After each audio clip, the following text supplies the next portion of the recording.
Welcome back to another episode of the MMA Huddle. It's myself, Will, here with John. The UFC are returning to our home nation, you could say. I have been saying like home city in the last two attempts I've tried to do this, which has been a complete balls up in my part. I don't know how the hell I managed to do that. So it's always good having the UFC back in our closer to where we are. The card is your kind of stereotypical European card. I think there's good fights on the card, don't get me wrong. A lot of local interest, as UFC are trying to do, but there's that lack of really name power. They've got the guy in the main event that I think is a pretty nice main event, actually. I just don't think there's a hell of a lot around it, except for the local fighters, but that's what they're trying to do, is they're trying to get Wales and Scotland involved and all that. And fair enough, that's what they should be doing, but I think the UFC fans would like a few more names. So we're coming into fight week, late Sunday night here into Monday. How have you been, John? How have you been getting out? It's been pretty slow news week for MMA. It's like in a little quiet period right now. So how have you been, and what have you been up to? I've been grand, bro. Just been doing acro yoga. Oh. I was doing a bit of that, yeah. And doing MMA training, combination of both. Trying to hopefully use both to kind of improve me overall as a mixed martial artist and help me learn a bit more. But like you say, the news been a bit quiet this week. I think everyone's had a bit of a holiday, taking advantage of the big cards and the big fights not going down. The only kind of noticeable thing I want to talk about would be Nick Newell coming back and 2-year period of being retired. I interviewed him after he had his last bout. I remember interviewing him and talking about his retirement from the sport, and he came back 2 years later. But that's MMA retirements for you; they never last. But it was nice to see him come back and get that win with a choke, with his strong arm. And yeah, that was. Now you got London happening. Now obviously we're not going to be there. No. Because it's in London. Specifically, the word London, I can't stand the place.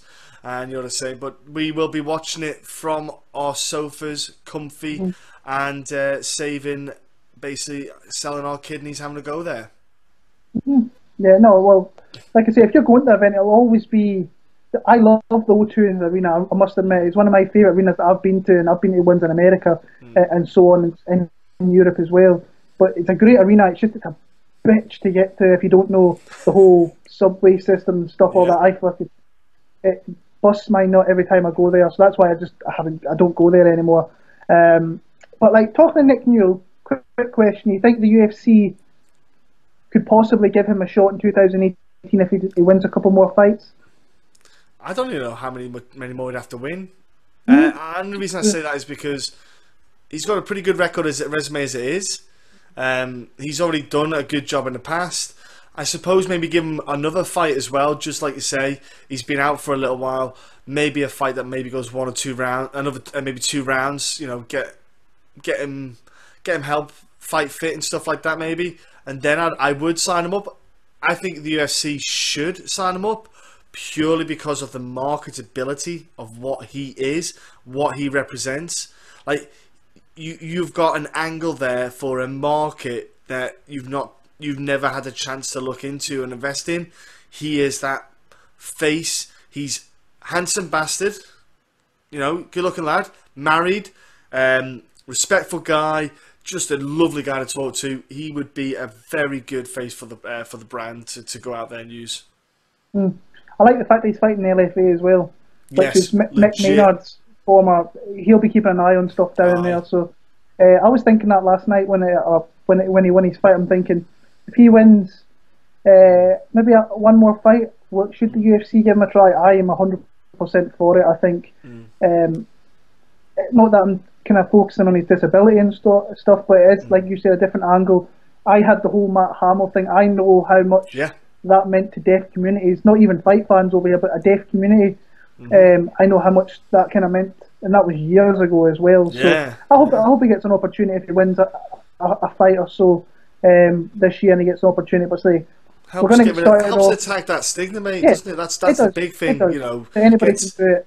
Exactly, and that's what I think the big thing about it is. You know, it's like kind of pro activity, kind of mindset, and I think it'd be a great thing. Yeah, I agree.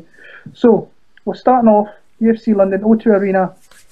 this upcoming Saturday, and we're going to be starting off in the heavyweight division. So I'm going to let you take the first bash at this fight here. We've got Mark Godbeer facing off against a UFC newcomer in Dmitry Sosnovsky. So I'll let you lead off here. I like the fight. It's literally almost your classic striker grappler matchup. Dmitry, for people who won't know who he is on the regional scene, he is a guy who beat Fedor's brother, Shevchenko, beat him so much that he made him tap out to strikes. The dude, Dmitry, he's not the greatest striker on the feet you'll ever find in this fight game, people. But what you will see is a guy who's loves to go for the takedown and get on top of people and ground and pound. He's not a guy who's going to be necessarily looking for submissions, yet he can apply them. He's won with submissions in the past. I believe he's won there. One of them was a rear naked choke. But my only worry is he's got himself a good opponent in Godbeer if he wants to apply jiu-jitsu, because Godbeer's jiu-jitsu game defense probably isn't as strong.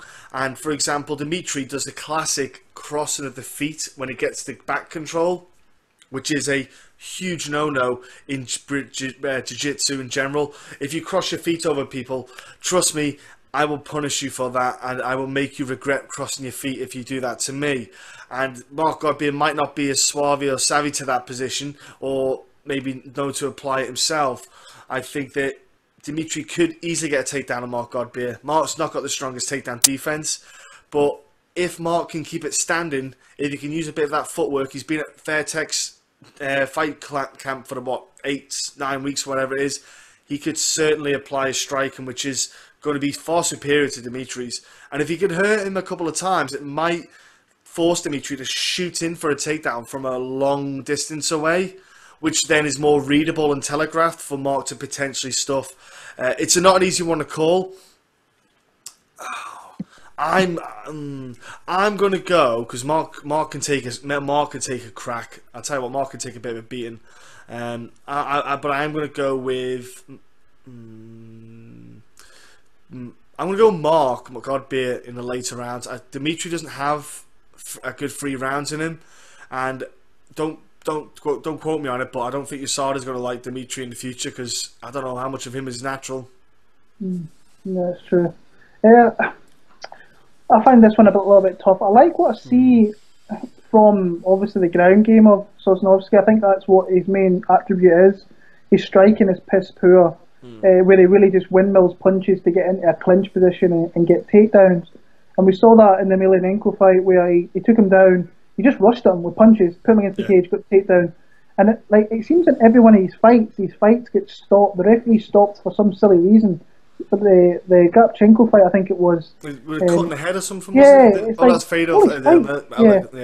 Yeah, just like his fights get stopped. It's weird. So, but once he got the fight to the ground, he got to that position where he just pounded on Emelianenko. But that was 2014, I believe. So that was a long, and he's only fought once since then as well. So he is still a young guy. I think he's like 25, 26. But having only won maybe 2 fights in 3.5 years, that's not a lot for that age group, where you should be fighting regularly at least every 6 months. Mark, like you said, fighting out there in Thailand, I think it was, he's been out there. So 9 weeks is a long time to be away, and really for this fight, like we were kind of talking about beforehand, he should have been training wrestlers and grapplers, because he's going to outstrike this guy. He could have outstruck this guy without going to that camp, without a doubt. I've no doubt about it.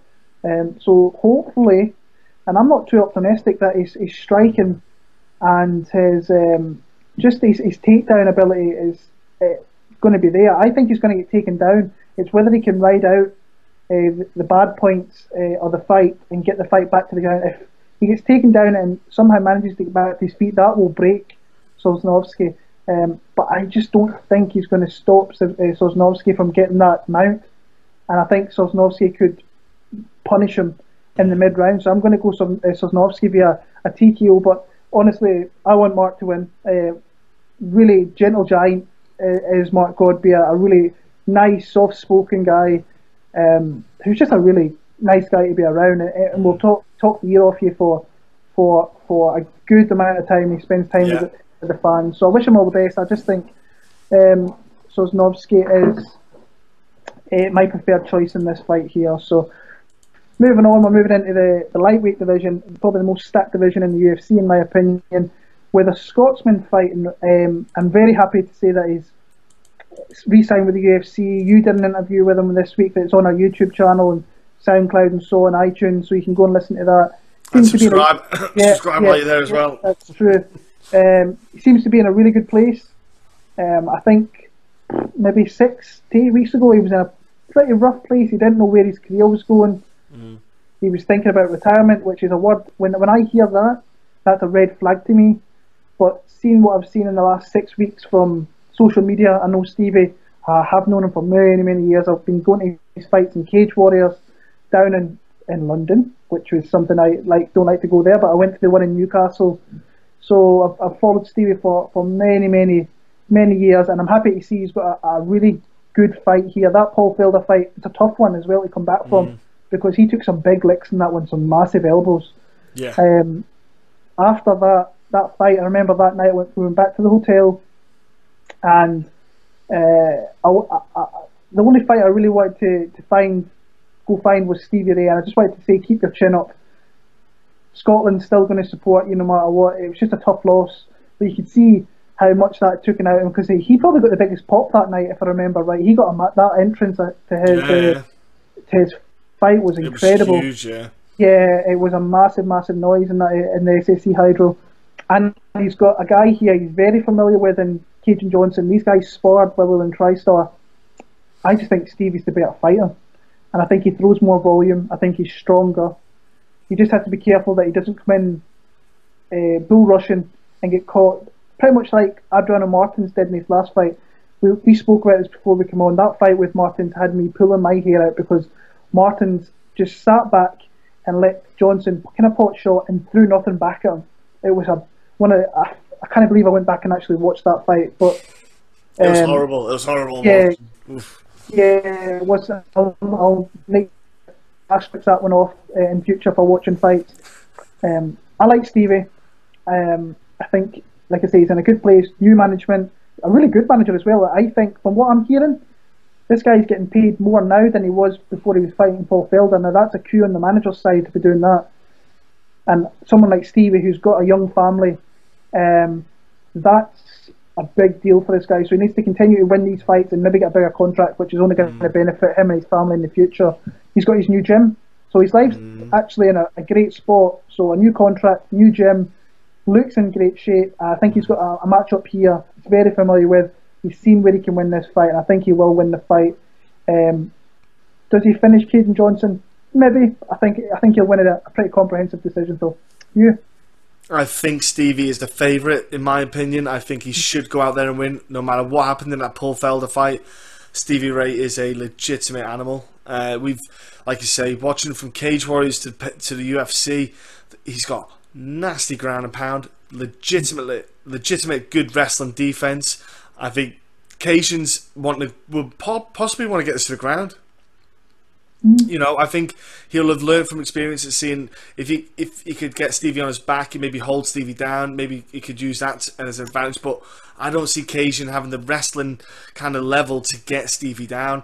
Like you say, that interview, I've not spoken to a Stevie Ray like that for a while. Like that, there was a different kind of vibe and energy in Stevie, and it kind of resonated onto me. It kind of rubbed off on me. You know, and I kind of got more amped for it. And you know, it's one of them things. Like I say, I've been interviewing him pre-UFC days, so it was been beautiful to watch him go up and up and up. And I'm so happy to see things going well for him in 2018. That I just feel like he's going to go out there and get the win. I can easily see him getting a stoppage. I think he hits hard. People don't realise Stevie's got a nasty pop in his left hand. I think Cajun, with his footwork and dancing around, Stevie can time it. Stevie's got very nice footwork, very good timing and distance management. I can definitely see Stevie just catching him with that left hand and really causing problems. He's shown before, Stevie, that right hook, left straight that he's got is a horrible combination for anyone to deal with. I think he can hurt Cajun big time with this, and I see it happening. I think Stevie could, when he gets timing of him, because Cajun, like you said, mate, Cajun does a lot of movement. I think maybe second, third round when Stevie's got that timing down, I think he starts to really start to lay in on him. Well, I hope so. I mean, we need the Scots to win. I think they've got tough fights, this fight card personally, but the more wins we can accumulate in this country, the faster they might come back again, and that's something I always want. So, yeah, Stevie Ray for the win there. So, moving on, light heavyweight division. The Beardew Paul Craig makes his return since that fight in Glasgow against the newcomer Magomed Ankalaev, and I'll let you go with this in this 205 matchup. Yeah, Scotland didn't have a good night last time the UFC went to Glasgow. It just didn't. Danny Henry shone for them that night. Other than that, the rest is just didn't. It just didn't happen. And Paul Craig, you and I were debating if he was going to keep going with the UFC because we didn't know if he was still fighting. And then word of mouth came around back in I think November or December time, really early on. This was the first fight that we all heard about, way before any other fight, and it shocked a pair of us. I think it shocked a lot of other people as well because we didn't know Craig was going to get another stab, and he has. I was thinking maybe the UFC told him, We'll keep you if you take this fight, because if I was Stevie, if I was Craig, Paul Craig, I want to take a little bit of time off. You know, especially two finishes. He lost two stoppages he's had in his last two fights. So I was thinking if I was him, I'd maybe want to wait till the mid-year to come back again. But he's come back again for this fight against a guy who's an absolute savage. Yeah, anyone who's watched Ankalaev will know that the guy hits hard. His ground and pound is gnarly. Like, that guy has got a deft touch with his ground and pound, almost like Paul Felder-esque, where he hits you and it hurts and it stops you as well. He's a good grappler as well. He's good standing striking. He's just an all-round good Dagestani kind of prospect, you know, especially in light heavyweight division where there's not a lot of guys in there in the UFC. He's a guy who could really push himself pretty fast up the rankings, which would be a shame, but he's got a very good opportunity to do that with Paul Craig, where if Paul takes the same attitude he did against the Cowley Roundtree fight, where he was trying to just circle to pick him off, and I think that won't work well for him. I think the best thing for Paul here is possibly to get him to the ground himself and get on top, though. If Paul could be on top, I think this would work out better for him. But if Paul's not the guy to initiate a takedown, really. It's not really Paul's game. But Paul's weakness that we found, like you saw in the Tyson Pedro fight, was the clinch. This is Ankalaev's kind of world. He likes to get in that clinch, and that's where he likes to hurt you. He likes to strike from the clinch and get you down. And well, I'm probably going to go for the newbie getting the win here. Only from what I've seen, I can see him going away with the victory. This pains me to say it, but I think Paul Craig's going to get absolutely obliterated here. I think this is a horrible matchup for him. I don't see an awful lot of path to victory for the Beardew. I just think this guy is, honestly, I think this guy is a potential top 5 UFC light heavyweight now. When you're looking at the UFC top 5, you've got your obviously Volkan, Gustafsson, Cormier, Manon was up and around there. I think he could beat some of those guys. I really do. I think this is a really solid matchup for him and a really bad matchup for Paul Craig. Like you said, this matchup was made in November, and I remember watching like a little small clip of him. And I thought, well, the fight's not till March, so there's no point in me sitting down watching the fights now because I'll probably forget about it by New Year. And went back this afternoon and watched this guy, and this guy is a really, really good fighter. The UFC division needs more guys like this guy, I think. Solid guy, young guy, and he's going to beat good fighters.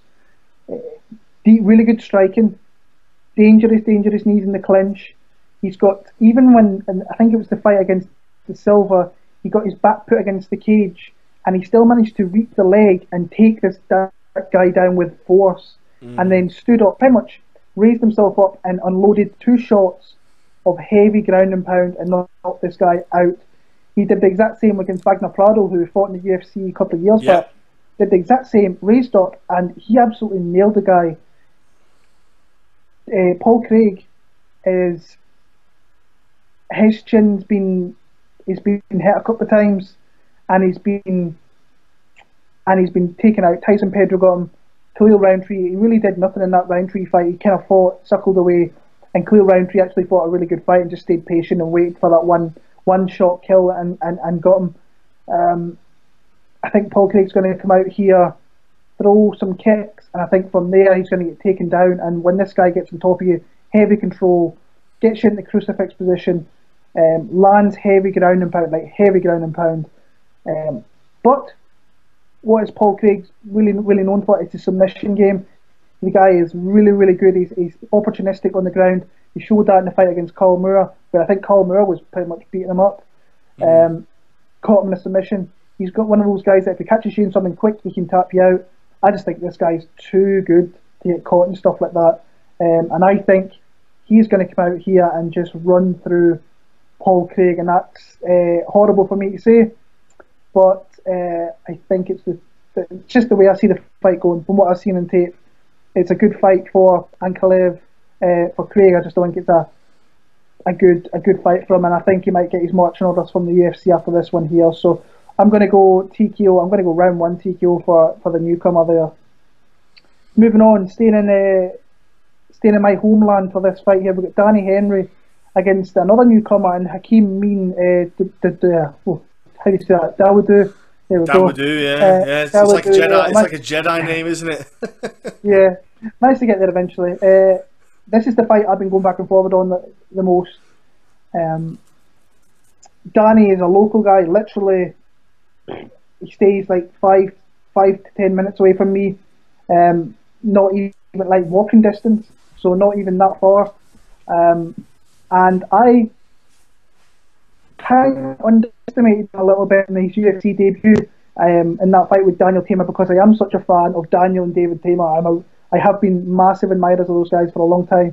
But Danny was shown that he's the type of fighter that I love watching, because he went out like to South Africa, predominantly fought his majority of his career in South Africa, so he's travelling the world and fighting decent guys, but fighting at altitude in Africa and stuff like that. And the guy's tough. The guy is like really tough, and he's dangerous as well. I still think there's flaws in his game. I think he leaves his chin in there to be hit. We saw that in the Teymur fight. He took them, but then he went into that fight and he started to break Daniel Teymur right in the middle of that fight. He was probably losing the first 8 minutes of that 15-minute fight, but once he got Daniel Teymur hurt, he put it on him and beat him up. And to be fair, Daniel Teymur, he faded quite badly, but I think that was in part to Danny just beating him up and just really putting it on him. And obviously the crowd were getting behind him, so it was just one of those fights. A great fight to go back and watch if you get the opportunity to do it. Hakeem Dawodu is a guy that fought in the World Series of Fights, or the PFL, whatever it's called now. And he's a guy that we've known about for a long time. James Lynch was a guy that championed him. He comes out of Canada, so he's a guy that, like I say, I've known about for a long time. I still think he's very green in the sport, but I think he's very dangerous. He's very fast, but I do think there is ways for Danny Henry to beat him. That being said, Hakeem, I think his striking is legit, but there is, like I said, that is aspects where Danny Henry can take advantage here, and that is the ground game. If he can take his back, I think he can tap him out. I think he can get him out of there. This kind of reminds me of the Teymur fight, where I can see Hakeem coming out really quick, and if he can't stop Danny Henry, then Danny could come into the fight late on and make it close. Hakeem, this is a weird one, like a little bit of a weird one, the fact that he's went to SBG for this camp. He's got family in Ireland, which I didn't know about until today. So it kind of makes sense that he's went out there, he's got some family and so on. But interesting to see a guy from like North America and Canada coming over to this side of the pond to do some training. We'd never really hear that all that often. So I'm struggling with this. I'm going to go with my initial gut feeling, and not my feeling because I'm a fellow Scot and a guy that I know and I've watched for a while. I'm going to go with Hakeem. I just think he might catch Danny Henry with a shot and put him down.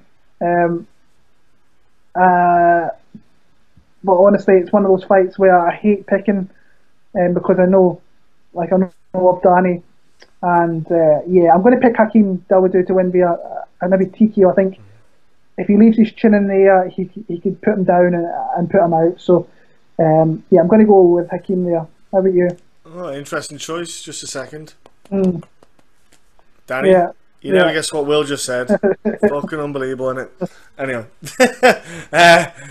I'm going to go the other way. I'm going towards Danny, and it's purely on the basis of Danny's tough. Okay, Danny is a guy who can last 3 rounds. The thing I've noticed with Hakeem is he is very much patient with his striking because he can't. He's very explosive, and he can't do that output. He doesn't have that high volume output. He can't keep that explosive power going for 3 hard rounds.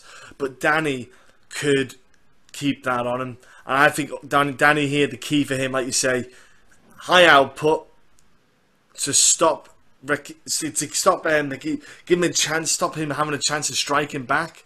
Like, just keep that output on him, keep it high, keep the numbers, keep that number tally going up, and then get to the cage, get hold of him, drag him down. Because Danny's going to be big. Danny's tall. Danny's a big boy for that division. Like, get him to the cage, use your long legs, reap his leg, and get him down. And then, like you say, start to take him apart from the ground. Keep the fight nice and tight. Because he likes to do spinning kicks and stuff like that. Hakeem does. So if you can keep it tight there, I think he could definitely. I think definitely work for him, especially because he's been trained like you say in SBG. Hakeem might have that bit of air of walking on water, Conor McGregor-esque, kind of rubbing off on him with his spinning kicks, throwing these flashy moves, and Danny will just be like, "I ain't taking none of this shite," and just, I'm gonna kick the piss out of you. He'll say, but you know, and that's, I feel Danny can just get him down and get him out late 2nd, 3rd round, really start to tear on him, and that's my thoughts on that one, bro. Like, there's nobody, like, I want Danny to win 100%.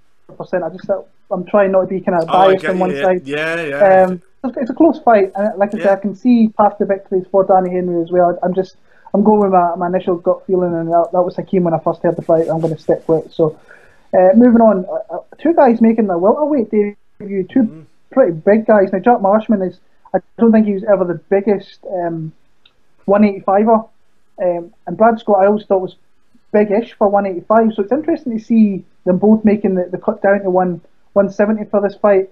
It's Jack Marshman against Brad Scott. It was supposed to be Jack Marshman against Elizu Zaleski dos Santos. Really a fight I've got a close eye on. How do you see this one going? This is a tough fight for both parties, because if people don't know who Jack and Brad are, they'll know that these guys can take a licking. Like, these guys have had fights where they've been in wars.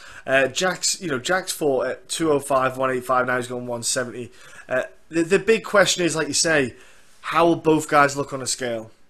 That's the first question. So I'm going to eradicate that query and conundrum because we don't know yet. So I'm going to imagine both of them got on 170 or 171 and they both looked good. All right, we're going to go on the basis that they both look fantastic and they can both go in there and do full 3 rounds. Brad Scott isn't the kind of guy who likes to go to the ground often. He doesn't really do the ground game.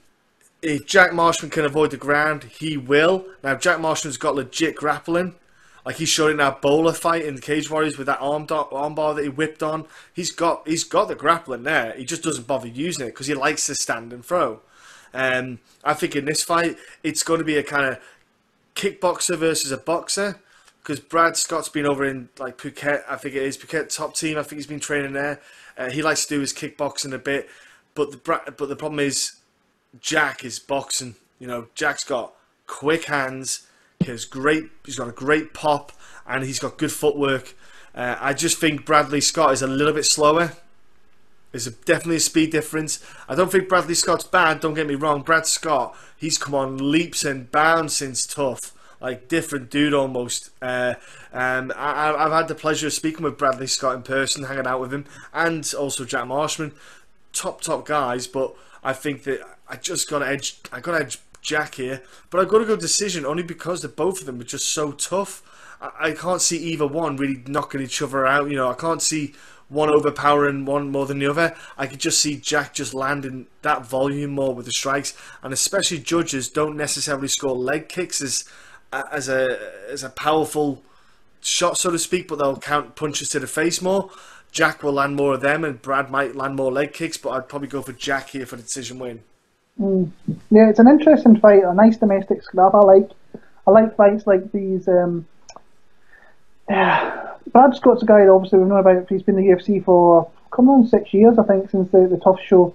Yeah. And his first fight actually in the UFC was with Robert Whittaker, which is he's 6 years down the line, or 5.5 years down the line. He's a UFC champion, undisputed UFC champion as well. So he's won, lost. He's win one, lost one. That's been his record in the UFC. But he has fought good guys. I mean, Yotko's a guy I rate pretty highly. So yeah, it's just an interesting fight. He trained a lot out at the MMA labs. Obviously, his ground skills are still there because John Crouch is the head coach there. Whether the fight gets there is another thing. We saw Jack Marshman struggle against Antonio Carlos Jr. last time. He was legit down there, but also a massive, massive guy for 185. So that made the decision for him to drop to 170 here. I think Brad Scott can take a big shot, but can he take a big shot moving down into a division where your chin is going to be depleted a little bit? I think that Jack Marshman has got fast hands. I think he has got good boxing. He's a guy that's been hit himself and been put down at 185 as well. So they might have a little bit of a chin issue coming down himself. So it's an interesting fight in many, many aspects. I just think that Jack Marshman has got the faster hands. He's got the better boxing. He is going to land shots. But Brad Scott is so hard to get out of there. So Jack Marshman, when I first heard this fight as well, I thought I really like Jack Marshman. Went back and watched some of Brad's fights today. Just tough. The guy's he's a really tough guy. He's hard to take out. And Jack Hermanson got him last time in Mexico. I'm going to go Jack Marshman. I think he could possibly stop Brad Scott, but it's hard to hang your hat on that actually happening, if I'm being honest with you. But I'm going to go Jack Marshman for the win. I don't know how he's going to win it, but I'm picking the Welshman to win the fight there. So moving on, staying in the welterweight division, Danny Hot Chocolate Roberts against Livy Enkamp. Now, a couple of things with this fight. Obviously, anybody that knows me and it's been fights around me, I'm a big Danny Roberts fan. I really like this kid, and I have done for a long, long time. He's he's just a really nice guy to me. He always has been. And this fight, I'm a little bit unsure about for the fact that he got knocked out in that fight against Nordin Taleb like 4 months ago, and he's coming back quick. And I'm a little bit iffy if that's a good thing or a bad thing. Always like Danny's game. He is a game fighter, to say the least.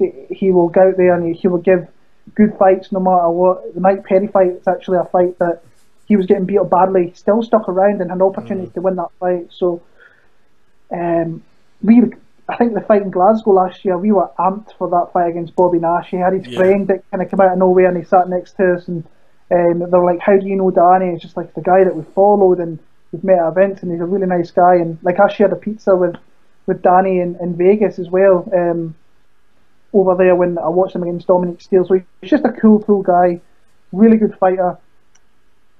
Enkamp's a little bit of unknown. I know he lost to Nordin Taleb over 3 rounds. He's a switch stance fighter, very dangerous out the All-Stars gym. Still not an awful lot known about this guy, so he has to, I think Danny has to mind his P's and Q's here, use his boxing background that he's got, and maybe mix it in with takedowns. Now he's sparring with Kamaru Usman. He's got to be learning stuff like that. And beforehand, I think before he got to UFC against Jim Wallhead, he took him down.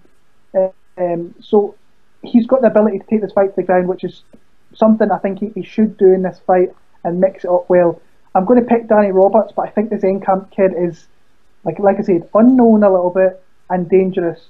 Not counting him out in the slightest, but I'm picking Danny Roberts to win a pretty close 3-round decision here, and move on here. But like I say, it's a tough fight for me to call. It is a super tight fight. I think because Enkamp is coming out of the kind of unknown, so to speak, because he came in short notice against Taleb, and he did well. He held his own. He landed a couple of good shots on Taleb, because Taleb again was very cautious in that fight because he was fighting an unknown guy, a short notice dude. Taleb, I think, was not performing like he would do normally. But Encamp showed that he's young, he's not taking a lot of damage, so he could take it. He took a few hits. He did get wobbled. He has shown that he can get wobbled. And I think Danny Roberts could certainly land those hands on him. But the thing with Encamp is he's been around, trained all around the US. He's trained at TriStar as well in Canada. He's trained at ATT, Machidas. He's trained with a lot of people, and he's only 25, 26, I think 26 maybe. He's a young kid developing with some great skill sets. Does he have that KO power? That's the big question. I've not seen it yet, and I think if you can knock people out outside the UFC, it doesn't quite doesn't always translate to the UFC, because it depends on who you get matched up with, and some guys get favourable matches outside of the UFC, so to speak, because of management. But Danny Roberts, we do know he can crack. We know Danny Roberts can put you down and drop you. We know he can put you to sleep. I think Danny Roberts, the best thing, like you say, would be to mix that up. But what you need to do when you mix it up is go for those takedowns to get Encamp's hands down, get him worried about the takedown, and then open those hands up upstairs to really then start to trouble Encamp, and then shoot back in for a takedown and then break it up and go for it. Just literally get him down and then break it off. Get it in his head, just out-psyche him. Because Encamp will move around a lot, circles around a lot. Roberts has got the footwork to close that off, so it's not a problem. But it's a switch in his stance which can catch him out, because Roberts is southpaw. That will favour him at certain stances for Encamp. But yeah, I'll probably go for Danny Roberts. Experience is the reason why. You know, Danny Roberts has had a lot more fights, been in a lot of tough fights. I know he got stopped recently, but I do believe that he could certainly go out there and put a performance on and get this victory with just his knowledge and the guys he's training with as well, like you say, killers. I'd probably go with Danny Roberts on this.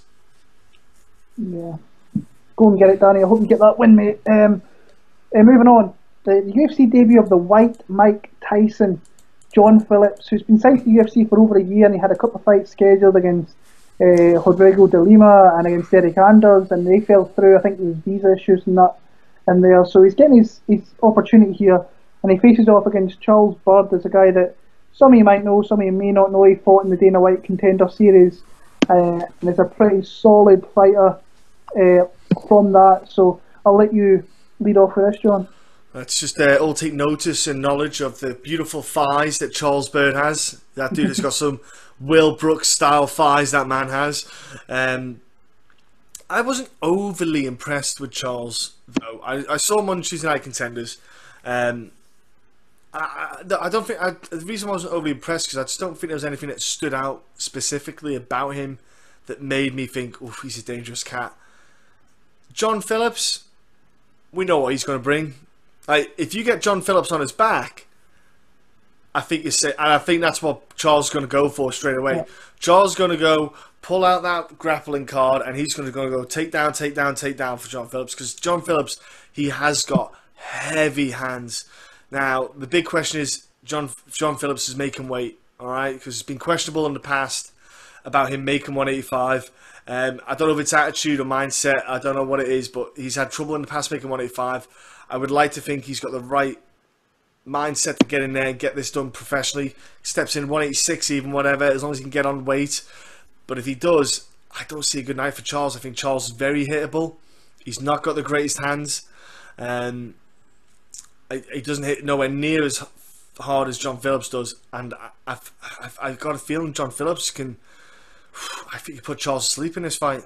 I think it's almost, I won't say tailor-made, but it's a kind of good fight for John, because Charles isn't the best takedown artist, and he's not the best striker. Do you know what I mean? So that's why I think it's a more ideal fight for John here to step in and really just tear him apart and then get on the microphone. John, trust me, he's got a mouth on him to say what he wants. Yeah, it's a long time coming for John Phillips to get his UFC opportunity here, and like you said, this guy has got heavy hands, and he will come out here and throw big barns at this guy. And like you said, I can't really elaborate too much on what you said. Charles is going to look, I think, for the takedown. I do think he's got a half-decent submission game, but it's all about avoiding that barrage that John Phillips is going to throw at him. But like you say, I totally forgot about the whole weight thing. Like he missed weight in that fight against Andy Devant, like 13 pounds, which is really, really bad. So yeah, I just think that it's a good fight for John Phillips. I think when I first heard this, I was like, a guy that not many people really know, that the hardcore people will know about this guy for the fact that he was on the Dana White show. If you get an opportunity to watch some of those fights, I think you should sit and watch them, especially in the summer when it comes back again. But I like John to at least at some point hit this guy, and I think once he feels the power, he's going to go, oh shit, this guy can crack. But also it'd be interesting to see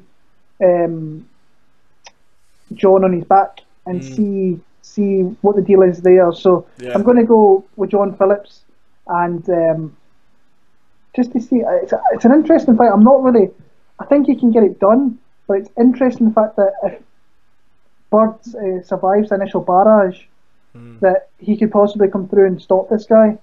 But I'm going to go with John Phillips. He's a guy that a lot of people that I've seen on social media talking about, because obviously his nickname's Epic. His nickname is Epic. So when you've got someone like Mike Tyson as your nickname, you're going to open some eyes with that a little bit. So I'm going to go John Phillips via TKO in round. I'll go end of round number 1, and we'll see how that goes. It's an interesting fight, that one, I must admit. So I think we're on the main card now, the 4-fight main card, and we're starting off in the welterweight division with a guy who is very underestimated, but he's just a fighter that I don't really think he does much for himself, and he's not really a fan-friendly fighter, to say the least, in Leon Edwards, as he faces off against Peter Sabota here. Leon Edwards is quietly making a name for himself in the UFC, without a shadow of a doubt. He's got some really good wins on his record, and you cannot take that away from him. And like I say, if you ever meet him, he's like very monotone. You get nothing out of the guy. He's not like I say, he's not really fan friendly, but he is a really good fighter. You cannot take that away. He's only lost in the UFC in 3 years is Kamaru Usman, and he's got wins over Tumenov, Barberena, who's tough, Vicente Luque, who I really rate highly. I think he's all around a really, really good fighter, and he's beginning to put it all together. I'm liking what I'm seeing at this guy, and I'm interested to see how high his stock can actually go in the UFC. Peter Sabota is a guy that I think when he turns up has everything in there to be a fairly decent fighter. I just think sometimes you can get this guy, and I think that when you look at the caliber of wins, I put more stock into Leon Edwards' wins over someone like Peter Sabota. Obviously, he's coming off that win over Brian Saunders. He has got terrible defense, so you can get this guy out of there. Nicholas Dalby, I think, is a good win, because Dalby is I think he's a tough, gritty fighter, and he's hard to put away.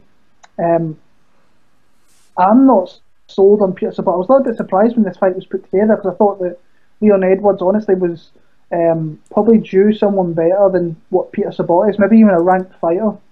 But it's another opportunity for Leon Edwards to look really good at home, put himself out there. He's on the main card, so he needs to try and push himself to maybe get a finish here. And like, he has got fast hands, and he does hit hard as well. We've seen that in his UFC debut against Seth Kaczynski, where he starched him in like 8 seconds. So he's got that there. And in that fight with Kamaru Usman, it wasn't a bad fight. I just think that Kamaru Usman he is a top 10 fighter in that division as it stood. Probably even back then, I think he could have been. So I'm going to pick Leon Edwards. I'm going to pick him via stoppage in the middle of the fight. I think he breaks down Peter Sabota and he stops him. I will go with you on your decision for Leon Edwards, semi-regrettably, because of the fact that I just can't get on board. I can't. I've met him, people, and he's just one of them people. He's just one of them human beings. But Sabota, he is annoyingly. When he's on point, he is so good. Sabota, like so good, like hands, grappling, the lot. Like, he's got it all when he wants to be on fire.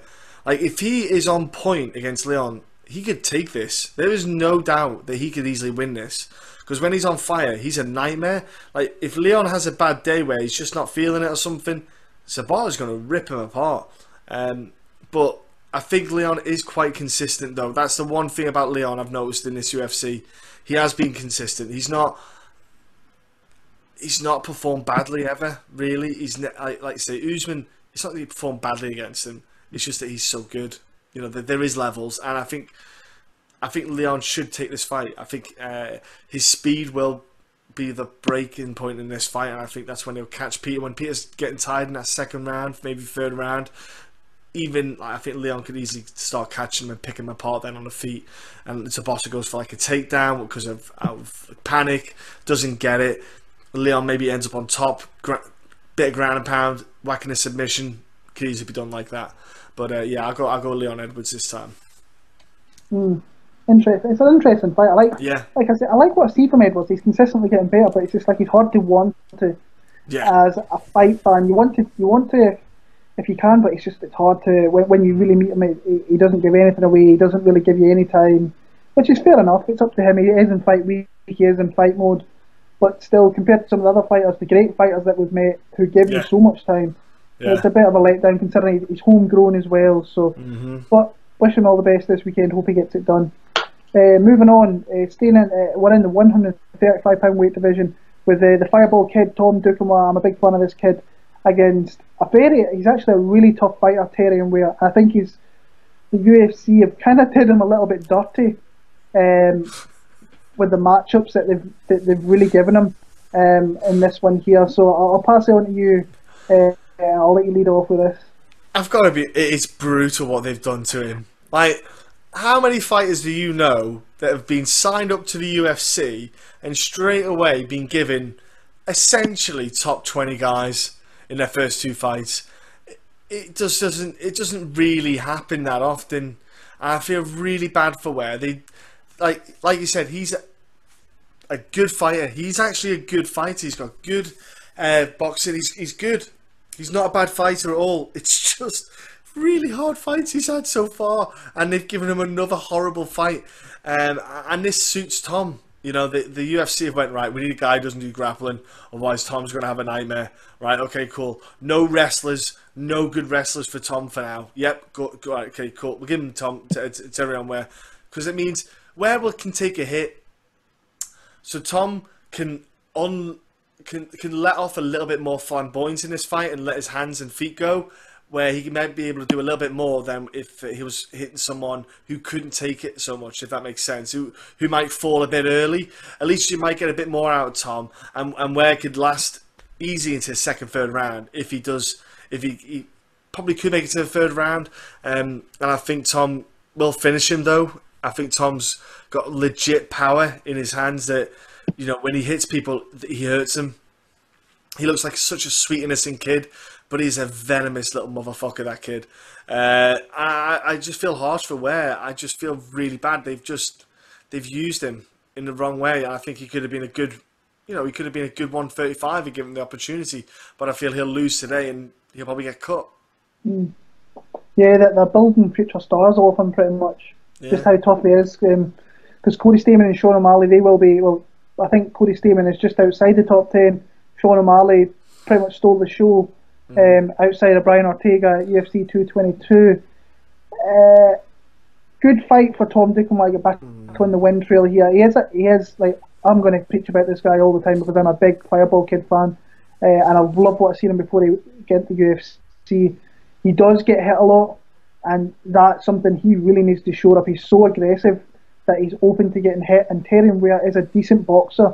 He's got decent striking skills, and you don't put this guy away. I think the only guy, recent memory, I think he was early in his career he was stopped, but Leandro Higo, who's a really good fighter himself, stopped him in the third round. I think Tom can put it on Terrian Ware here, but I'm just a little bit unsure because Terrian Ware's backed against the wall. He's fighting for his job. He knows he has to commit, and he knows he's facing a good guy in Duquesnoy who's still got a lot of hype over this side of the pond. The Americans, I think the Americans have they've stopped that kind of a little bit since he lost to Cody Stamann. I think Stamann's still a really good fighter. He's a ranked fighter, so Yeah. Duquesnoy fought a really tough guy. This is a good fight for him to get back on that win and run again, because he is dangerous and he puts on really fantastic fights.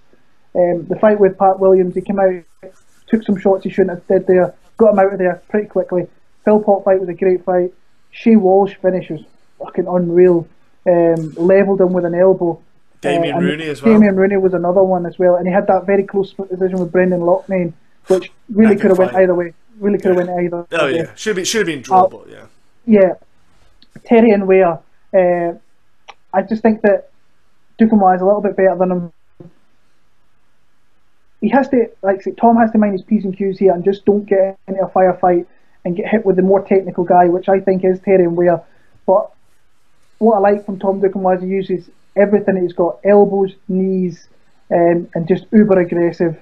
I think eventually, I don't think he puts Terry and Ware down. I think Terry and Ware's a really tough guy to get out there. If make a big statement if you've got someone like that out of there. But I don't think he does. I think Terry Ware's a really tough guy, but I do think he wins a pretty dominant decision over 3 rounds. But he might have to come through a couple of hairy patches in this fight here. So I'm going to go the Fireball Kid via a decision there. Co-main event, a rematch of a few years ago, which was a little bit surprised when I had this matchup getting made again. But it's a matchup no one asked for. No, it was the first fight was absolute dog shit. So I didn't watch it. I would not watch that again ever. I went back and watched it just for the simple fact that I thought I wanted to see what had changed, if anything, and there's a couple of things that kind of stand out to me a little bit there. I think that Jimmy's chin is going a little bit, and he's been hit with a few shots, albeit against guys who hit very hard. Yeah. In Anthony Johnson, and Volkan seems to have decent power. Blachowicz, the guy that everybody was writing off, and he is super dangerous. I still thought in that Gustafsson fight he looked very, very dangerous. But pretty much the first fight, it all really started with Manoa pushing Blachowicz up against the cage and pretty much keeping him there. I think he had an injury in that fight off the top of my head. He was coming back, wasn't he? Just come back from that broken. Wasn't it? Did he have he was meant to fight Shogun, but he broke his foot. And then, so he was out for 6 months or whatever it was. And then he came back to. I think it was that fight, wasn't he? That was his first fight back after a bit. Yeah. So, but like I say, that first fight was 2015. And when you look at the kind of progression from there, I think Mano's had some decent wins. Obviously, OSP I thought was a great finish. The Corey Anderson one was a great finish. Jared Cannonier, 2 wins over Jared Cannonier and Devin Clark, who everybody was putting my stock into Devin Clark in that fight. I didn't really understand it, and I went with Blachowicz for that fight. I'm going to pick Jan Blachowicz via knockout here, which is a little bit of I think I'm going a little bit to the side there. I think that a lot of people are going to be on Jimmy Manoa. I've seen a lot of the people that bet quite a lot on Jan Blachowicz. I don't think it's a bad bet as an underdog. But Jimmy Manoa is fighting at home. Pretty much a perfect scenario, against the guy that you've already beat in your hometown. So I'm just going to upset the kind of apple cart a little bit. I'm going to go with Jan Blachowicz to just touch him at some point and put him down. But I can't say I'm overly confident in the fight. I think for me it's a dog or pass type of fight. I'm going to go with the dog. I'm going to pick an underdog to win here, and Jimmy Manoa to get knocked out in front of his friends and family. So that's an interesting breakdown there, bro. I have to say, I think because if you go off the last fight, it is one of them ones who you don't know who to pick. It's been 2015 when they fought, so basically effectively in the 3 years later, Jimmy's 3 years older. Jimmy, age does catch up to everyone. Jimmy's had those harder fights. Jimmy's had a harder path in those 3 years than Jan has. And like you say, we were all writing Jan Blachowicz off at one point because he did the Latifi fight when he came in and smashed him with that body kick. And then after that, everyone kind of wondered where he went. There's this huge hype behind him, and rightly so. He was fantastic, in the regional scene. It was a lot of hype behind him, and and then all of a sudden that Devin Clark fight, he came back. It was almost like he was back again, like a rejuvenated guy. Oh gosh, it's a hard one. It is a hard ass fight to pick. Jimmy, we know what he does. We know he does well striking. I know he's been working on his ground game with the wrestling, the grappling, but at the same time you never see it. And as much as you want to work it, unless you actually use it in a fight, it's very different. Very different. Like I practice doing fireman's takedowns. I ain't used them in a fight yet, so it doesn't mean they're bloody work. You know what I mean? So super interested. Like Jimmy's good at getting up because he's strong. It's not technique; it's more strength. But if you get Jimmy to the second round, third round, and get him down, how else is grappling then? But yeah, so. I think it might be a similar fight to the last time with the grappling bit. There might be a few more striking exchanges, but I think you might see the pair of them clinch up a lot again because the pair of them know what they can do to each other. They both hit so hard, and the pair of them are both so cautious with each other's offense. I'll go home. You go with Blachowicz. I'll go with Jimmy then. All right. Again, I don't think there's gonna be a lot in it. Blachowicz can take a bit of a licking. So yeah, I'm gonna go. I'll do decision win, Jimmy. You'll have Blachowicz. There you go. Like I say, like it's not a nice one. No, it's like when I'm looking at the record of Jan Blachowicz now, and like when he loses the fight, that instantly thoughts coming back to all absolutely shocking fights as well. Yeah. The Gustafsson one I think is not bad. He fought decent in that one, but Gustafsson was just a smarter fighter. But like Corey Anderson, that was a shocking fight. The Patrick Cummins fight, shocking fight. So just wrestlers. Yeah, really bad fight. And even the Jimmy Manuwa fight, the first fight was absolute bollocks. Where he got held against the cage. So I'm just going to go with a little bit of a shock here, I think, and go with underdog and see if he can pull it off. Like I said, I'm not overly confident. I'm going to give him a try in this one here. So main event time. One of the best heavyweight fighters the sport of MMA is really top three easy. Yeah, easily. And Fabricio Werdum, former UFC champion, the guy who's been around for the longest time, former jiu-jitsu world champion in many classes, against Alexander Volkov, who's went to UFC and he's won himself some fights and looked okay. I'm not as on board as what a lot of other people seem to be, but how are you seeing this fight going? I am with you on that. I think that the heavyweight division, it's a dangerous division to be in because your rise can be fast and high, and then the drop is very quick. And Volkov, he came in, he fought Timothy Johnson, which we watched live, and I've watched back, and you have, and he didn't win that decision. He didn't win that. I don't know what the judges were doing that day, but they weren't judging the same fight we all were. But what was great about that fight was you saw a lot of things there. There's a lot, 15 minutes of action. You saw that Volkov can take a hit, but he can get hit. Even though he's a big boy, he's a tall guy, he's definitely there to be struck. If you keep the fight tight and not give him space to use his legs and length, because he likes to kick, he likes to throw those big kicks and keep you at distance. As long as you keep it tight, it starts to kind of really nullify his kind of strengths in any bout, really. The Stefan Struve fight, the victory that he had, anyone who takes any note of that needs their head checked. Anyone beating Stefan Struve these days it's no big great win. Stefan Struve lost his chin a little while back. But the thing is, he's still eligible as a top ranked heavyweight in the UFC because the heavyweight division is so shallow. That's how bad it is. But I think Werdum, he's a monster. You know, he's hitting 40, but he's still hungry. He's evolving. He's striking, like you say. The weakest part of his game is now becoming one of his most dangerous aspects with King's MMA, Rafael Cordeiro teaching him some beautiful combinations. He has a great output as well.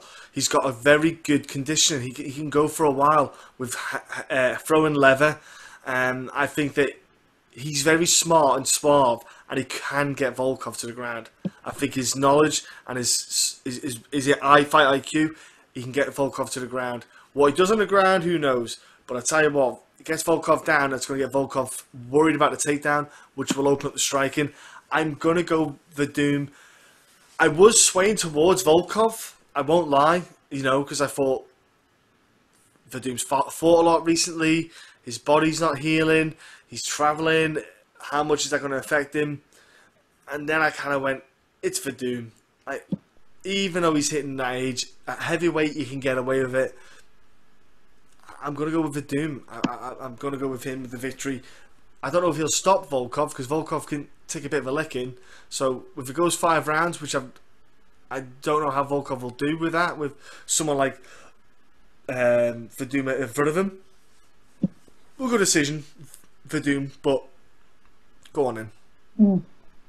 Yeah, like I said, like you were kind of alluding to there, he's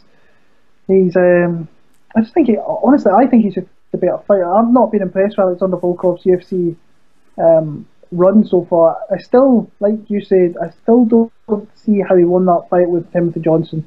When I was watching it live, I thought, that's Timothy Johnson. I came home, watched it, like, that's still Timothy Johnson. So that was a fight that I was not impressed with. I'm still not been overly impressed with what I've seen. Like you said, that fight with Steph, it's the ghost of Stephen Struve, because he's shot for him. He's a shot for him fighter. Roy Nelson is a guy that he's in Bellator. He's in Bellator for a reason, because he's not UFC worthy, and he's just not that exciting anymore. Yeah.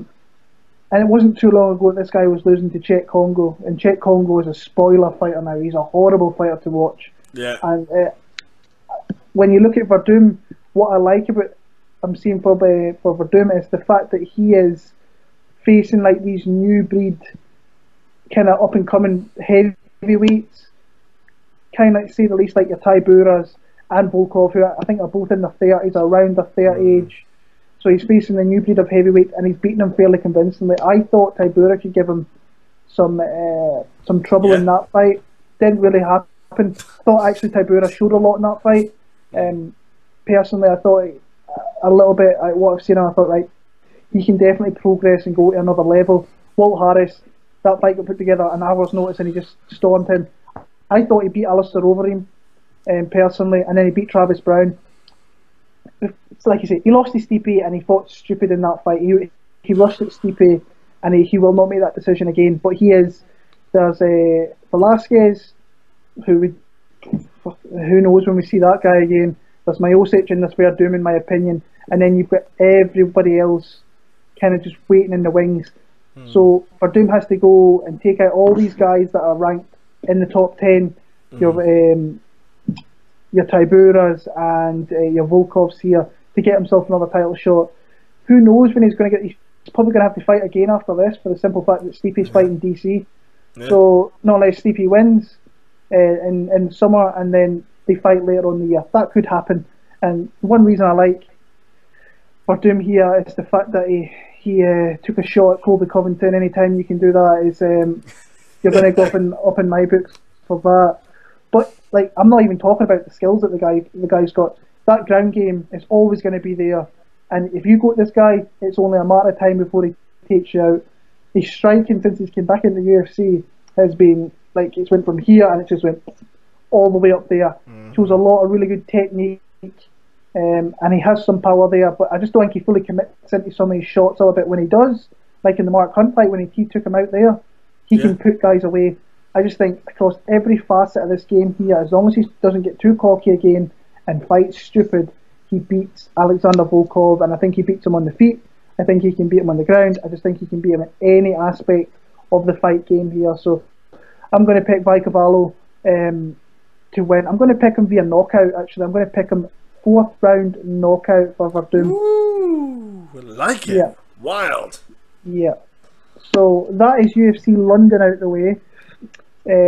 We'll talk a little bit about some bets. There's not many lines out, which is kind of shit. There's only 2 lines for fights, the 2 main fights, and Jimmy Manu's the favourite over Jan Blachowicz, so obviously I'm picking an underdog there. And one of the things I said at the start of the year, if I'm picking underdogs, I might bet them. I don't think I can bet Jan Blachowicz. in this sport. The line's not juicy enough for me personally. I think the Werdum, I might or may have bet Fabricio Werdum in some aspect of this fight. I'll let you know next week how that goes.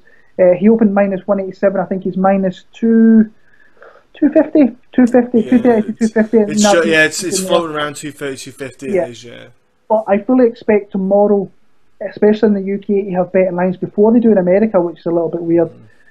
And some of the spots, obviously, if you went on who I've spoke about glowingly in some of these fights, that you'll see where I'm heading. I think that Jack Marshman, for me, is one I'm really looking out for. Magomed Ankalaev, I think, is another one I'm looking out for. And if the line's playable in Tom Duquesnoy, I probably can't help myself and I'll involve him in some bet in some aspect.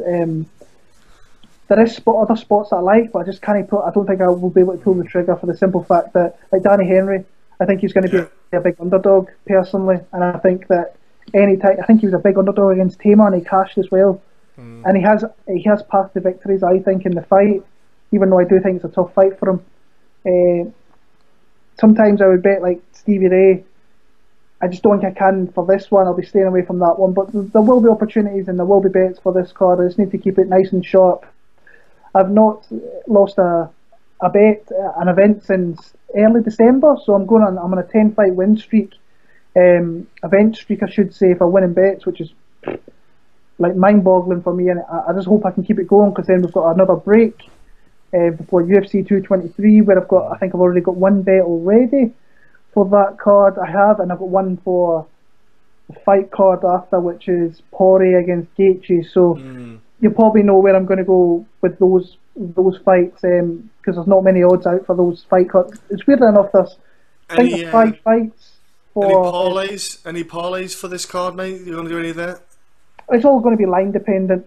Yeah. If the lines come out, I think that Werdum, if you want to, like, I'm very confident in Werdum, so you could match him up with maybe a Duquesnoy if his odds are decent. I think Leon Edwards is solid. I think he can. I think it's a really good fight for him, actually. Yeah. But there's Jack Marshman, Stevie Ray. If you're confident, I'm not confident enough to do that. But so you do Werdum with one of the others, one of those guys you mentioned, yeah? For me, if you were a suggestion, people. If I had one parlay, for me it'd be Werdum and Leon Edwards, but I think it's going to be. I don't think it's going to be a parlay that really financially viable. Yeah, I just don't think it's going to be. I always look for in and around plus money, so you're doubling your money. If I get minus 110, which is just below that, I don't mind. Minus 120, I don't mind that either. But I always try and look for where I'm trying to double my money, pretty much. But look at that. There's fights here you should go after if you've got a heavy lean, and I've got a heavy lean on 3 or 4 fights. So depending on when the lines come out, and if the lines are decent, I will attack them.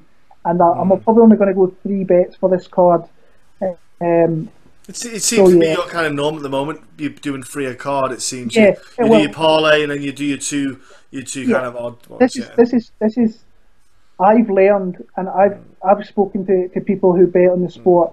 Dan Levy is a guy that he preaches about finding your own way to bet, and I really didn't realise. I didn't really look much into that. And then towards the end of last year, I had a horrible year for betting last year, and I put that down to I started off the year really well, but then obviously I had a little baby girl in the summer, and I think when you go on my Capper Tech, which is my betting record, you'll see it was really good, and then you can see it just go through the summer. So obviously I was not even looking. I was putting silly bets together and not really looking into aspects of where I could lose those bets. Now, when it got towards the end of 2017, I made a conscious decision. I was going to rein back a little bit and pick spots that I liked. Now, Dan Levy is a really close friend of mine. I speak to him pretty much every couple of days on social media, and he's not a fan of parlays, where I'm a big fan of parlays personally, especially 2 teams. If you go into 3-team parlays, you're asking for deep shit pretty much. You're asking for 3 guys to win in a fight, in a sport which is so volatile, and anything. It's 50-50, isn't it? Well, each fight's 50-50, always equal. I like to at least have 1 parlay and 2 straight picks. at UFC 222, really, I bet Kat Zingano, and that was a bet I wasn't going to make. But then I say it again that if I'm betting an underdog, I'm going to take a shot. Who else had a bet? I bet Sean O'Malley straight. He was a huge favourite and went to an underdog, which to me was baffling. And then I threw on him to win by decision, which was 3-1 odds, and he won that. He came through like saying that Andrei Sukumtar fought a fucking horrible third round. What a plonker! Yeah. So I obviously had Frankie Edgar. Frankie Edgar got starched. So really, for my last card, Sean O'Malley saved my ass pretty much. Had him straight, and I had him by decision. If you hit ones like that, you are easily going to have a profitable night. But 3 seems to be the number I really like. And I'm not looking. I've got those spots where I've got a core group of fighters that I want to attack and go after. And it seems to have worked, and I've seemed to have found my own way of betting. Everybody's different, and everybody bets different amounts, and it's depending how you feel. I think I had 4 or 5 bets in the last card, which I haven't done since November, pretty much.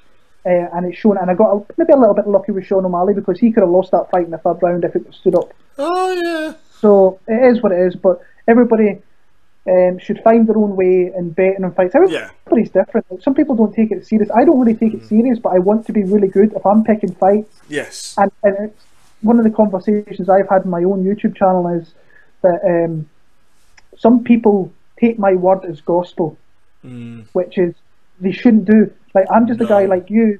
I'm just a guy like you who sits and watches fights. Yeah. Anybody does that, but people don't put it on YouTube. So people, just because I put my stuff onto a platform, people automatically think I'm going to be right. Fuck it, vast majority of the time I am not right. But it seems to be this year I have been, and people like on DraftKings, I had a guy that sent a message. He won $6,000 off my picks alone, which when you hear shit like that, it's unbelievable. Like it really is. It feels amazing. But I'm not putting that out there for you guys to like take my picks as gospel, because every fight is 50-50. I get shit for it. I get it all the time. And it's just how I see the fights going. You see the fight different to I do. Like people will tell me, "Oh, you're going against Brian Ortega last time out," and it came back and it burned me. Ortega is the real deal. So, like, literally, go with your own mind. Don't listen to other people. I always value other people's aspects when it comes to betting. I like to listen in. People like Dan Levy and Shaq on Half the Battle. They guys are some of the best guys out there. They've now went tout where they're selling their picks and they're starting to pick up the pace and they're starting to do well after a really tough start to the year. So just find your own way, run with it, stick to it, believe in it, and you will start to see profit. And that's what I'm seeing with me. I think I'm over 20 units of profit. So for me this year, that's over just over £700 profit from the start of the year to right now. So that's all profit for me. So, but different people bet different ways, and they bet different amounts as well. But just stick to your amounts. If you start getting really good, then you can change your amounts. That's what people are known to do. I did that in the past. I've stuck to my normal one, and I'm probably going to stick with it for the majority of the year, not unless I really do well, and then I'm going to see if I can do even better on top of that. But just bet within your own means. Don't go overboard. That's how you get yourself out of trouble. I do 50p bets. Yeah, that's the best way. If you're happy with that, then it's fine. People do. I know people who do big bets, and that's scary shit. Watching a fight where anything can happen. Thank you. I bet big money in fights. I've not got as close to 4 figures, but I am mid 3 figures, 500, 600 quid on fights, and that is scary shit. The last time I think I did that was, who did I do it with? It was in Glasgow, wasn't it? I remember telling you I lost like 700 quid on that card, and I bet heavy on Gunnar Nelson, and who was the other one? Jojo? Might have been Jojo. Might have been, I don't know. And I lost my arse in that, and then I thought, right, I need to rein this back and go really low, because there's no point in me wasting this money. Plus I just had a baby, so, and the missus would have killed me if you found out how much I really was betting. So just bet within your means, don't go overboard with that. And questions now, isn't it, bro, actually? If got questions, so fire away with them. Yeah, that's a good point, yeah. We have questions from our boy Adam Sean, his missus is due any day now, really, to be popping the little one out. Can't be that long. I was wondering about that. She's milking it, is what she's doing. Taking the time. Okay, so he's hit us here with the question. So first one is, it's an easy one for me, this one, but he said, would you rather have as a part of you Chuck's pot belly, Severn's moustache, or Dern's ass? I know my choice. What's yours? I would love the pot belly. I've already got one of the pot bellies, so. But if I was picking, like, honestly, I love Mackenzie Dern's ass. I like that big old. Did you see it? It wasn't big though. It wasn't big though. It was just big. It was big enough cellulite ass.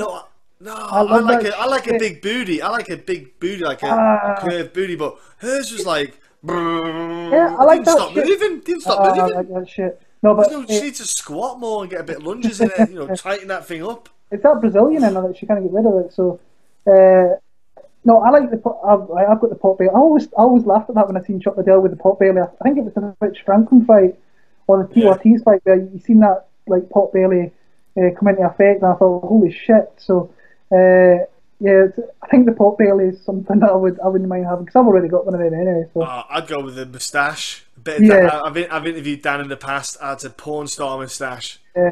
I'd rock that with confidence, and I would love it. I would comb it. I'd have a mini comb, and it'd just be stood there. Definitely have a moustache. Something about it, like the Don Fry style moustache. You know what I mean? It's just something about it, you know? Yeah, Don Fry's got a legit moustache. I seen that in Vegas. Holy shit! That's a badass moustache. That thing is like thick as fuck, by the way. No, if you're punching that guy, you're probably gonna get bristles in your fucking knuckles. So, it's like barbed wire. Yeah. Next question we have from Adam is, what would you do to pay back the loyalty the European fans have shown the UFC regardless of the continually poor cards? Gosh. Well, I think the obvious answer is give them a good card. But have you seen the schedule for London?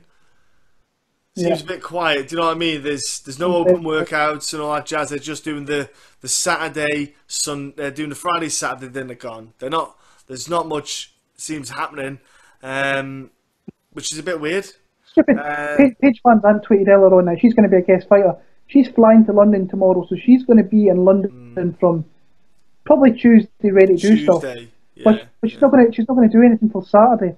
So why Friday questions. Yeah, Friday. Yeah, sorry. Yeah. So you've got 2 days in there where she's going to be doing nothing. She'll probably be over sightseeing and stuff like that. But sightseeing with a boyfriend. She'll be with a boyfriend, won't she? Noshing him off. At least you go half and half. Give her the day, like half the day to go do her own thing, but then at least do like a signing or something for like fight. Was it the fight membership that I've totally forgot about now? So don't think anyone bothers with that. They could have her at they could have her at a Reebok store. Have her at a Reebok store. Selling her stuff. Something. Yeah, it's just like honestly, I don't. They need to give good cards. First of all, that's what the fans want more than anything. Yeah, they want solid cards. And I think the UFC can do it, but I think they know that they don't have to, and the tickets are still going to sell regardless. People are buying like £500 tickets and like VIP tickets for these type of cards.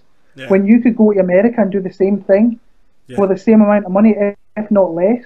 Yeah. It's crazy to me. It really is. And that's like, I think I've said this already on this before, like save your money, and if you get the opportunity, New York's got cards like pretty much every second month now. Go there. If you want the experience, go to Vegas, because there's so much that the UFC do for fight weeks over there, and you will run into fighters everywhere. I'm not kidding you, everywhere. So I can see a lot of people really pissed off with the way the UFC have went in Europe. But there's no structure. There's literally no structure with the UFC in Europe, and we've spoken about that in the past as well. It's hard to really it's hard to see the light at the end of the tunnel at the moment. It's what I look at as well is certain places, like when they say, the UFC are coming to London, that does nothing for me. And we've already spoken this. The UFC, or whether it's the UFC going to Dublin, I love Dublin as a city. I know what that place is like. I've been there 3 or 4 times watching fights. Great hotels, great people, great little arena, and there's great places and great things to do outside in Dublin as well. So the places get me a little bit as well. Like Glasgow, obviously, it's just down the road, so I'm going to jump on that train. There's not an awful lot to do in Glasgow. It's still a nice place to be, but sometimes. But like, I just wish they'd go to more places in the UK as well. Yeah. I've been saying that for go back to Newcastle. Go back to Newcastle, yeah, Liverpool, Manchester. A bit for Liverpool. Yeah. I've been for 5 years, 5+ years. I've been saying, why the fuck are you not going to Liverpool when they had so many fighters from the past that used to fight in the UFC? Like Newcastle is literally an hour on the train for me. Liverpool's a couple hours on the train for me. It's nothing, and I just wish they'd go to different places. Like they did Birmingham, they did Nottingham. Yeah. And nothing's ever been mentioned about ever going back to them. So it's the same place. I just wish they'd mix up a little bit. I agree. It'd be a lot better for fans and all around. Really, just mix it up. They don't have to have guys from that area specifically. The brand itself sells, so it would make a lot of sense, especially with Leon Edwards. He's Birmingham, so if they went there, I think that would suit him as well. Last question here: when Werdum wins, so I think I know who he's picking. Is he next? Is he the next rightful heir to the title shot? Well, he is. I think we know that. But the problem we all have is that they're not doing Stipe in DC until International Fight Week, which is ages away. And like you said, Werdum's just going to have to keep scrapping away, which potentially he could lose his shot at the title. Do a Frankie Edgar almost against Brian Ortega. Is the risk worth that reward, in your opinion? Well, I think if I'm Fabricio Werdum, I'm wanting Daniel Cormier to win that fight in the summer. Because then he is the #1 contender. He's not going to fight Cain Velasquez. Yeah, it's going to be Fabricio Werdum, and that's a fight actually I think would be really interesting. Oh yeah, because DC good luck having fun with him on the ground. Yeah, exactly. Ooh, so no, going to have to, thank you. They're going to have to be on the feet, and I think both guys could equally have as much damage. You've seen that DC can take shots from Anderson Silva, and so I think Werdum could. If Stipe wins, he's going to have to keep on winning fights, and then it's up to Stipe whether he wants to rematch that guy, which I think he should, because the first fight ended so quick, and there's a little bit of an asterisk next to Werdum's name for the way he fought, which was really stupid. It's a hard one. I think that DC's got a legit chance to win in the summer. And by the way, they announced that Robert Whittaker's fighting Yo Romero again, which I fucking cannot wait for at UFC 225. I think Yo will be a different guy than he did last time as well. I cannot fucking wait for that fight. I love Robert Whittaker. I love Yo Romero just because he's crazy and I love you too. I love you too, Will. I just cannot. I cannot wait to watch that fight again. I think it's going to be a really good fight card, and like get Jose Torres on that fucking card as well. If it doesn't, it's just a shambles. I think he's hoping for a DC win, but I think if Stipe wins, he's going to have to keep on fighting and beat these young guys coming up. Maybe an Ngannou or whatever, which could be a tough fight for him. So who knows? Yeah, that's a good question. That's a good question there, Adam. And thanks for the answers as well. Keep coming, people, with the questions. We do enjoy your questions all the time. So again, if you're on YouTube, put them down below. A SoundCloud, whatever, you can put comments on there, and again on Twitter, Facebook, and all that jazz. Yeah, we need to like get the like I said, I am the fucking worst for putting like stuff out there, questions and things on our Twitter and stuff. I think I did one in about 3 months, but like I know we've got like a bit of a break coming up for the UFC. I think we haven't really talked about what we're going to do, but I think we should maybe do something for Cage Warriors. The Super Saturday, if we can get the opportunity. When is that? Is that the end of the month or 24th? I think it is. Something like that is. Yeah, the week after. It's the week after London. So we might do next week, and then we've got a little bit of a break, and we'll be back. I think we'll take a week off, and then we'll be back for UFC 223. But I think the card, like Super Saturday, being a fairly decent card, we should maybe do a little breakdown of that. So get your questions in. I need to try and get. We need to try and get questions out there earlier on in the week so we can get more of them in, and we'll try and do that. I keep saying I'm going to do this and do that, and I'm fucking shocking at it. So I'm going to keep we both had a bit of a week off this week because it's been a bit of a quiet one. We both went and lived the life, if that makes sense. Yeah, we've got other things to do. So we had a bit, so we took a time off ourselves this week. I was a bit quiet. I was keeping an eye on everything, but I wasn't as active as I normally am on there. Yeah, it's but like I say, we'll try and get questions out there soon enough. Just get them in. Anything you want us to talk about. I think you've seen the kind of questions that we've answered. We don't mind answering some hijinks question and just some silly questions, and so get them into us. Like we say, we'll see what we're going to do. We'll maybe try and see if we can do a Cage Warriors one, but there is a little bit of a break here. I think it's a nice thing to like not do anything for a little bit, but then we've got to run at UFC 223. We've got Gaethje against Poirier. Then we've got Kevin Lee against Edson Barboza, back to back. So there is a run of fight cards right all the way up to the summer, which are going to be fantastic. So this little break coming up, we will probably take advantage of that and reset and then go again. But we'll see. Just keep an eye out. And John's probably going to be doing interviews for upcoming fights as well. So make sure go check them out on YouTube, iTunes, SoundCloud, below. If there's anybody that maybe British based that you would like us to speak to with an upcoming fight, British speaking. Yeah, I speak to people in America. Yeah, of course. Josie Torres, but if they're British speaking, I'm all for, because I'll just say my other languages are pretty shite. Yeah, it's easier. Plus, it's easier for you. It is easier when you know the people, when you've met the people pretty much a little bit more. So, so if there's anybody, maybe like a Brett Johns, he's fighting in a couple of weeks. I might be interviewing Brett Johns in person. There we go. Because I am going down to the Valleys, so I'm in discussion about that. So I might be meeting him in person. So if I am at the same time when he's there, because he might be in the US when I go there, we're just sorting it out. I'll definitely have a chat with him then. So there we go. So like, we've got a couple of things in the mix. We're going to be recharging our batteries and get this run through the summer, which is going to be fantastic. But get your questions in. Anything you want to ask, just drop us a direct message on Twitter. Come on and see us on Facebook, Instagram, you name it.